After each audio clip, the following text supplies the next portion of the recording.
আমি তানিশার কথা শুনে হাসি মুখে বললাম, কথা যখন দিয়েছি তখন আমি আমার কথা অবশ্যই রাখবো। কাকিমা বললেন, এই তানিশা কিসব বলছিস? ও আমাদের ছেড়ে কোথায় যাবে? আমরা ছাড়া কে আছে ওর? তানিশা বলল, মা তুমি ওর হয়ে এখনো সাফাই দিচ্ছ? বুঝতে পারছো না কেন ওকে আমাদের বাড়ি ছাড়তে বলছি? কাকিমা বলল, কেন? তানিশা বলল, কারণ আজকাল ওকে দেখে আমার কেমন জানি ভয় হয়, যদি আমার দিকেই কোন নজরে তাকায় তখন। তাছাড়া ও তো আর আমাদের রক্তের কেউ না, আর সবচেয়ে বড় কথা হচ্ছে ও তো একটা চরিত্রহীন ব্যক্তিরা পশুর সমান হয়, তারা কাউকে ছেড়ে কথা বলে না। আমিও তো মাঝে মধ্যে বাসায় একাই থাকি, সেটার সুযোগ যদি ও নিয়ে ফেলে তখন আমার কি হবে? তানিশা কথা শেষ করতেই কাকিমা ঠাস করে তানিশার গালে একটা থাপ্পড় মেরে বলতে লাগলো, ছি তানিশা কিসব বলছিস? ও তোর ভাই হয়, যদিও তোরা সমবয়সী, তারপরেও ও তোকে ছোট বোনের মতো স্নেহ করে, আর তুই কিনা এসব উল্টাপাল্টা কথা বলছিস। তানিশা বলল, হ্যাঁ আমি ঠিকই বলছি, ও যদি আমাদের বাসায় থাকে তাহলে আমি নানুর বাসায় চলে যাব, এটাই ফাইনাল কথা। তানিশার কথা শুনে বুকের বাঁ পাশে কেউ যেন ধারালো ছুরি দিয়ে অবিরাম আঘাত করেই চলেছে এমন অনুভব হতে লাগলো। সমবয়সী হওয়ার পরও যাকে ছোট বোনের মতো দেখে আসলাম, আজ সে আমাকে এসব নোংরা কথা বলছে। নিজেকে আর সামলাতে পারলাম না, কান্না করেই তানিশার উদ্দেশ্যে বললাম, ছোট থেকেই জেনে আসছি তোর বাবা মা আমার আপন কাকা কাকিমা, সেই সঙ্গে তোকেও আমার নিজের বোন ভেবেছিলাম। একটা দুর্ঘটনার কারণে নিজের আসল পরিচয়টা বুঝতে পারলাম, কিন্তু তুই আজ যে কথাগুলো বললি, একথা বলার আগে যদি এক গ্লাস পানির সঙ্গে বিষ মিশিয়ে এনে বলতি তাহলে আমি নিঃসন্দেহে সেটা খেয়ে ফেলতাম, সেটাতে আমার বিন্দুমাত্র কষ্ট হতো না। কিন্তু আজ যেটা বললি সেটা আমি কোনোদিন ভুলবো না।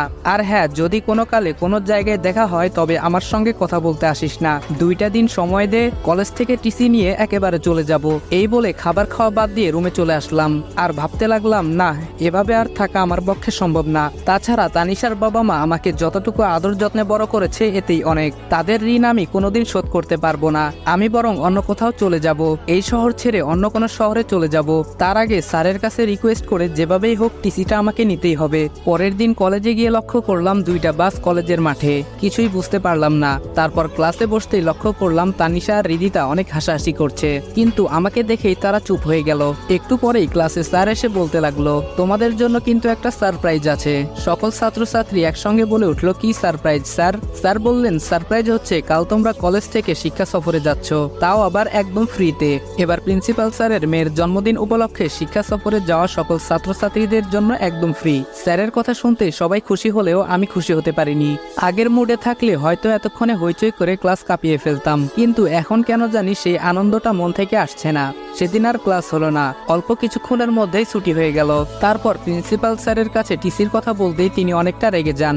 এরপরে প্রিন্সিপাল স্যারকে একটু বুঝিয়ে বললাম, তারপর স্যারও রাজি হয়ে গেল এবং বলল, কাল সকালে টিসি নিয়ে যেও।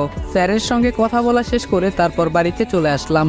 এখন তানিশার সঙ্গে কথা তো দূরের কথা, তার ছায়া পর্যন্ত দেখি না। রাতে ঘুমানোর আগে আমার ব্যবহৃত যা আছে সব আগুন দিয়ে পুড়িয়ে ফেললাম। তারপর বাস স্টেশনে গিয়ে সকাল 11টার টিকিট কেটে আসলাম। গেটে আসতেই কাকিমা আমাকে দেখে বলে উঠল, কিরে বাপ, এত রাতে কই গেছিলি? আমি বললাম, লিজানের সঙ্গে বিয়ের দাওয়াত খেতে গেছিলাম, এর জন্য একটু লেট হয়ে গেল। কাকিমা আমার পকেটে কিছু টাকা গুঁজে দিয়ে বলল, এই 2000 টাকা রাখ, কাল আবার তোদের কলেজ থেকে নাকি শিক্ষা সফরে যেতে হবে। তানিশাও টাকা নিয়েছে, এখন তোরটা নে। কাকিমার কাণ্ড দেখে চোখের কোণে পানি জমে গেল। আমার বিশ্বাস করতেই কষ্ট হচ্ছে যে এরা কেউ আমার রক্তের না। নিজেকে আর সামলাতে না পেরে বলেই ফেললাম, তোমরা আমার সত্যিকারের বাবা মা কেন হলে না বলো তো? কাকিমা বললেন, পাগল ছেলে, তুই আমার পেটের সন্তান না হলে কি হবে? তানিশাকে যেভাবে আদর যত্নে মানুষ করেছি তোকেও সেভাবে মানুষ করেছি। শুধু কি সন্তান জন্ম দিলেই মা হওয়া যায়? এমনি কি হওয়া যায় না?